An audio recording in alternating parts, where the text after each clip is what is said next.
Hello guys, I took yesterday off. Lots been going on in my shop. Been really busy, and so I had problems with my furnace. I had to work on that, so I haven't been on YouTube as much. But here I am. I'm back, and I want to thank everybody that has subscribed.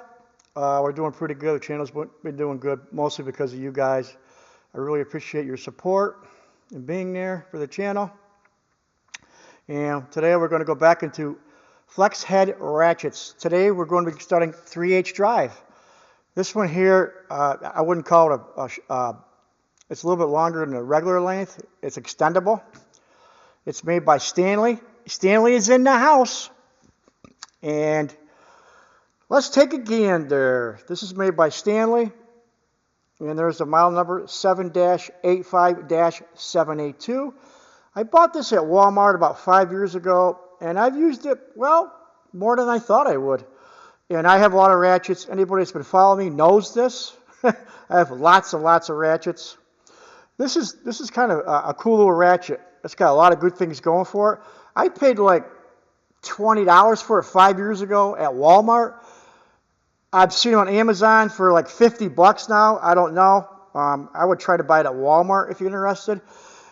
I mostly do middle row tools, some low end, and a few high end sprinkled in for anybody that's new to the channel. Just to let you know, I think there's a niche for that, and I'm trying to fulfill that on YouTube.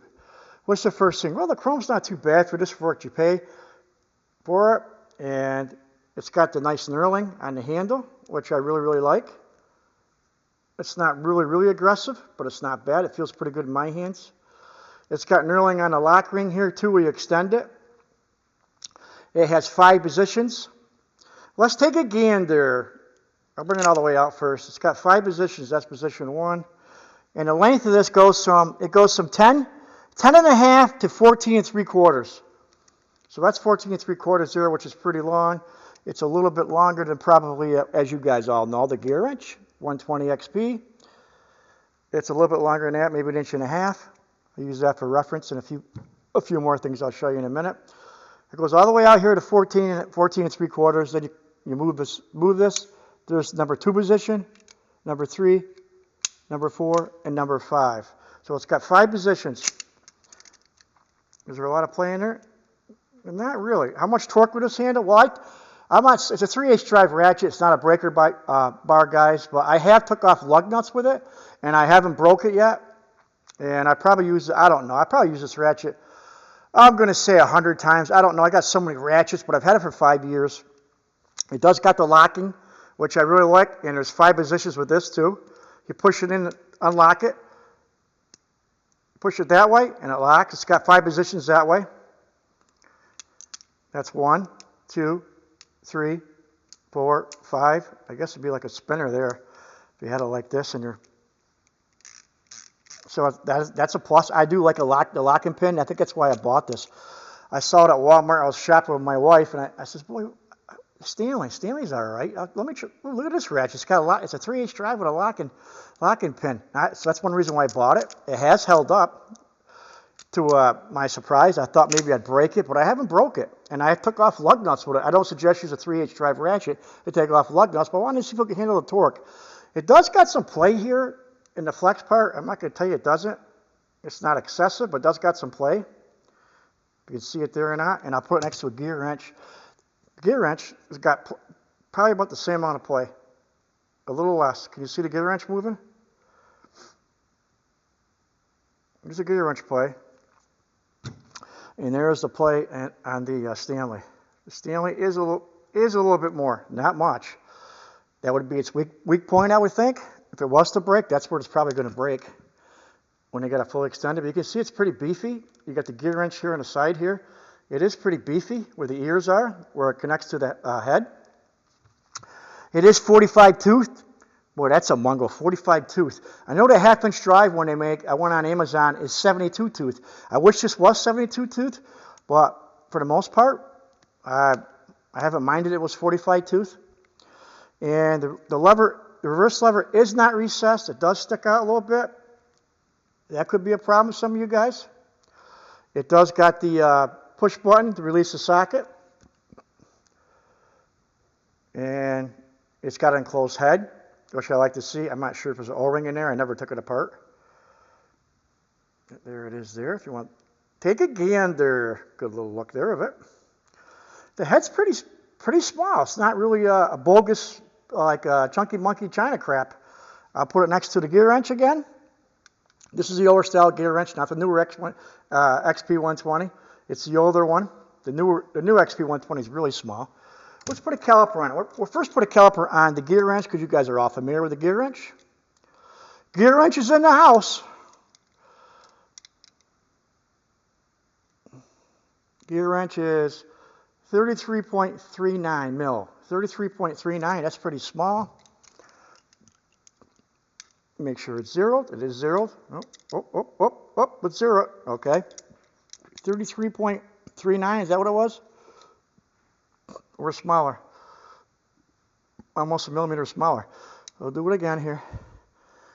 3233. 3233 for the Stanley. 3233.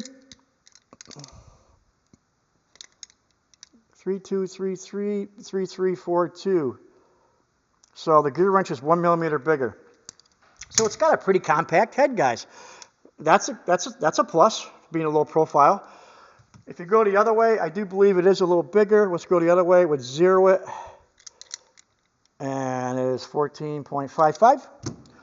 And the XP, it's just under 14. So the gear wrench is smaller as far as the width goes. It does seem like it's a pretty solid little ratchet. I like it a lot, you know, for 20. I paid 20, like I said, I think now it's double that. It's over double that.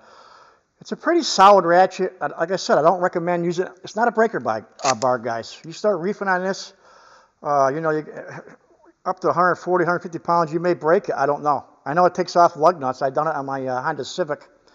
I don't recommend you use it for that, but I did it to see if it would handle the torque, and it did handle it. And the locking works very, very well. It doesn't flop around. Let's lock it in position. There's a play in it when you lock it. Seems pretty solid. Let's do one more thing here. One more thing we always do. Who's going to want, any of you guys want to hear the 45 tooth? Shout out to Tom. I know Tom. Hey, Tom, this is for you. All right, 45 tooth. You ready? I do see the reverse lever moving.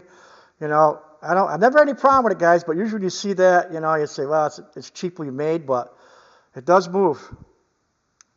I try to do honest with you here. I don't hide nothing from you. I pay, most of the ones I bought with my own money, I have until I bought all the tools I've shown with my own money.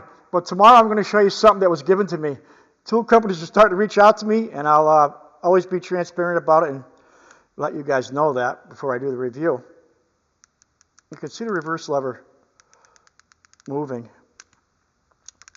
but it's never broke. Still works pretty good. 45 tooth. Push button release for the socket works pretty good. No issues there. Let's lock it up in place here. Push it. You can see it comes out very effortlessly. Works pretty good. I've had it for 5 years, and I haven't broke it, so it's been holding up, you know. And let's check the back drag.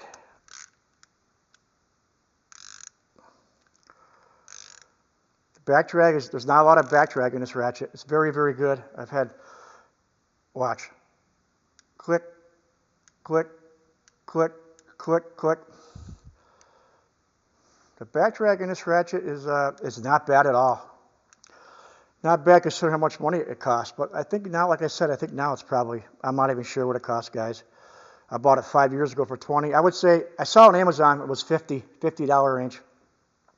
I recommend, if you're interested, to check out Walmart on that. My overall thoughts on this? Oh, I want to check one more thing here. Let's check the anvil. We didn't check the anvil. The play in the anvil. It's not excessive. It's not bad at all. Not for what I paid for it. It's not excessive. Put a socket on there. A lot of that play could be the socket as well. These are old Craftsman sockets. It's not crazy bad. Overall thoughts, I don't think it's too bad of a ratchet for what you paid, for the price range it is. I would put this in a Weekend Warrior, do-it-yourselfer, semi-pro maybe. If you're looking for an extendable ratchet, it's very positive how it clicks. Stays in a position, no matter where you have it. I don't know. I say it's got a place. It's been in my toolbox, and I have a lot of ratchets, and I've used it more than I thought I would. That's why I put it in this series. Well, tomorrow I got an interesting one coming. You guys are, a tool company has reached out to me. They gave me a tool. I'll tell you tomorrow. They reached out to me about 3 weeks ago, and they gave me something to do a review on, and I've been using it. I wanted to use it first before I did a review on it, so I could see how I felt about it before I showed you guys. Okay, guys, let me know what you think. Leave a comment below, and I'm back. I've just been really busy, and the channel's doing great, and leave a comment below, and I always get back to you guys. Have a great day.